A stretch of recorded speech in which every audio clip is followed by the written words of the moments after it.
go shopping and you've got your shopping list and you've got bread, milk, washing powder, eggs, all the boring stuff, right? So why not add something onto it that you wouldn't normally find in the supermarket? It's like a bit of a treasure hunt. It makes it fun, doesn't it? Yeah? So a few years ago, an ex-boyfriend suggested to me that I try and find a potato that's shaped like a willy. We've all been there.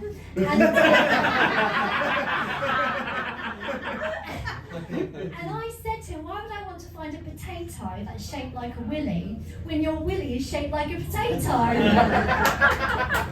And we laughed. I laughed. He had a chip on his shoulder. It's quite new, that one. Yeah. So yesterday when I was in Aldi, so on my shopping list I had written I was to find a carrot that appears to be quite shy. Because carrots aren't normally shy, are they? They're quite, oh, look at me, I'm all orange. And you just know they hang around smoothie bars, don't you? And they're like, oh, look, got their green little quiff, and they're waiting for the lady carrots to approach them, just for them to say, oh, have you had your roots done? Well, guys, I found a carrot that appeared to be quite shy, and I pulled him out of the loose carrots in the bag, and I said to him, don't you worry, I'm going to take you home, I'm going to put you on the mantelpiece next to the pineapple that has PTSD. Sheila, who works in Aldi, says she loves it when I come in. She says, oh, sorry, you must be very creative because you always give vegetables and fruits personalities. I said, I am, Sheila, I'm very creative. She said, either that or you need to get out more. I said, Sheila, I've been coming into Aldi for the last 6.5 months. I get out plenty. So silly. Yeah, bless her. But I am from a creative background. I am. My dad, he's very creative. He's an artist and a storyteller. He's a professional storyteller. Or his mum would call him a bullshitter. But they're divorced now. But years later, they have become friends. And whenever we have family gatherings, so Christmases, birthdays, they exchange cards and gifts and insults and bodily fluids. Who knows?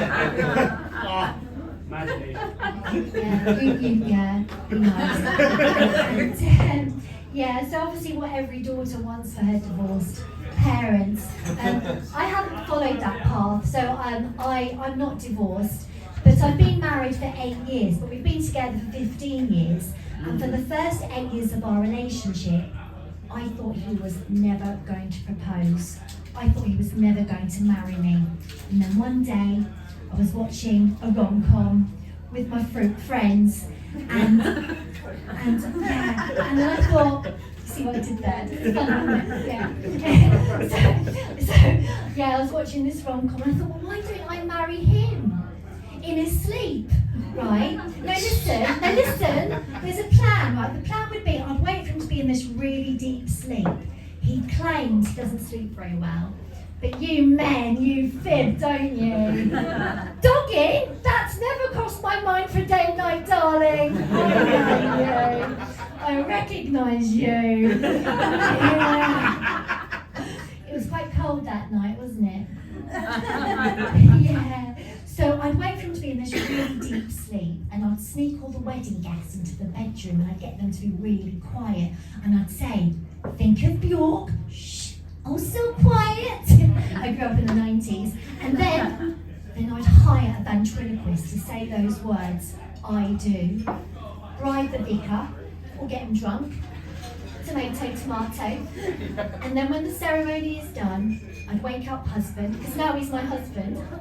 Let him process it all. It might take a while. And I'd explain to him how I was feeling romantic, spontaneous. I didn't want to wake him because that's rude. And he'd say, baby, spontaneous. There's 50 wedding guests in the bedroom. 9 bridesmaids. And I'd say, oh yeah. Did you want more?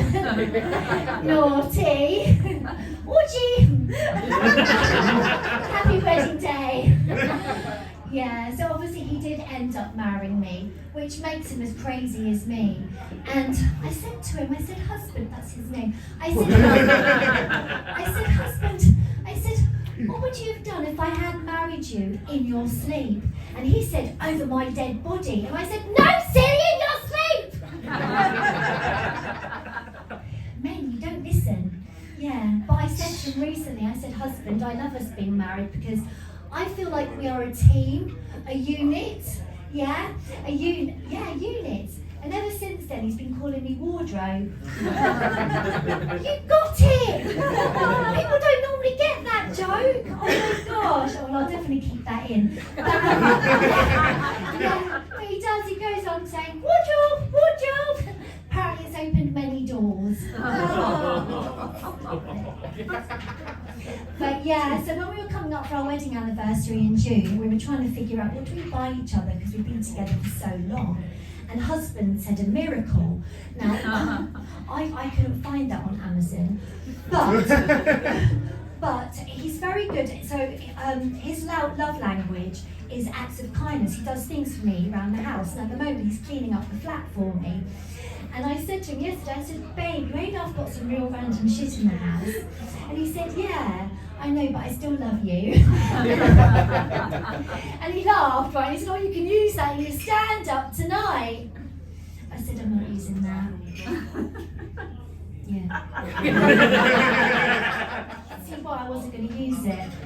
Yeah, but, oh, he is lovely, bless him. Any married couples in the audience? Any liars in the audience? Oh. See, I'm 46 and a half now, and I'm going through the next phase of my life. The perimenopause, which Ben mentioned earlier. Not that he's going through it, but his wife's going through it. And and I've been a bit of a madam, you know. Mood swings up and down, and I said to husband, I said, I'm so sorry, babe, you know, I'm going through all this stuff and it's just really hard. And he said, babe, it's okay, I'm going through a tough time as well. I said, oh my God, do you think it's like sympathy pains because I'm going through the perimenopause? And he said, no, I'm gay. He's not gay, no. He's just very, very, very